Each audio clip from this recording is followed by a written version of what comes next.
Good day, God bless. Welcome to the Daily Reminder. We want to encourage you to hang here with us for just a few moments. And as you start your day, it gives us an opportunity to share a couple of verses or a couple of thoughts, something that hopefully you can carry with you through the day. Throughout the New Testament, we're encouraged to not be intimidated by being reminded of things that we've been taught, things we've read for ourselves. It's just good, it's healthy, it's right, it's safe to be reminded. As a matter of fact, Paul, writing to the church of Philippi in the 3rd chapter, in the 1st verse, he says, "Finally, my brethren, rejoice in the Lord, for me to write the same thing to you again." I know we've discussed it, we've talked about it, we've worked through this thing, but I want to continue to keep this in front of you. I'm not intimidated to remind you again of what we have talked about, because for you it's safe. And so kind of from that thought or that position, that's why we're doing what we're doing. It's just good, it's right, it's healthy, it's safe for us to be reminded of things. So here's a verse in Psalms 115, the 3rd verse, and it just says this: "But our God is in heaven, and he does whatsoever he pleases." Again, Psalms 115, verse 3. Our God is in heaven, and he does whatsoever he pleases. When you look at the language, whatever he desires or whatever he chooses, whatever brings him pleasure. And so I believe 100%, as I say often during the daily reminders Sunday to my congregation, I believe God is in control. So Jesus said this in Matthew chapter 24 and verse 6 on through 8. He said, "For you will hear of wars and rumors of wars. See that you be not troubled. All these things must come to pass, but the end is not yet. For nation will rise against nation, and kingdom against kingdom. There will be famines, plural, pestilences, plural, and earthquakes in many places.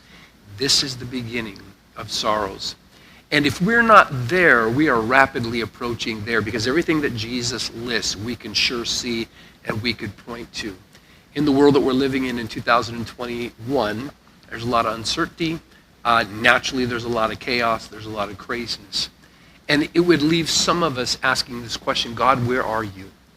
When you look at what's happening in Washington, D.C., in the White House, when you look what's happening in politics, when you look at what's happening, the aftermath of the election of 2020, it becomes very easy for us to say, God, where are you?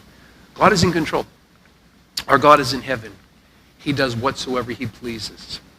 And not everything that God is doing does he divulge, but we believe that there's a deep thing that God is doing behind the scenes. Ultimately, we believe he is working to reveal Jesus Christ to this world. And so I want to encourage you today with this, and I want to remind you today of this. Don't get your focus on what is happening in America. Don't get your focus on what's happening in the world overseas. Don't get your focus on what's happening in the economy, in the political arena. Push that aside. Get your focus back on Jesus. The Bible says in Psalms 3 and verse 3, "Thou, O Lord, art a shield about me. You are my glory, and you are the lifter up of my head." It's impossible for your head to be lifted up and your eyes to not follow. We need to get our eyes back on Jesus. Here's another one, Isaiah 26 and 3. The Bible says, "But thou wilt keep him in perfect peace, whose mind is stayed or set or fixed on you, O Lord, for he trusts in you." We need to get our focus back on the Lord. Our meditation needs to be on God. So I want to encourage you with that today. If you need to turn the TV off, turn the TV off. If you need to not read the newspaper, don't read the newspaper.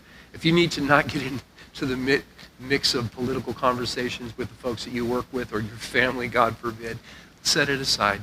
Get your focus back on the Lord. One more, Hebrews 12 and 2.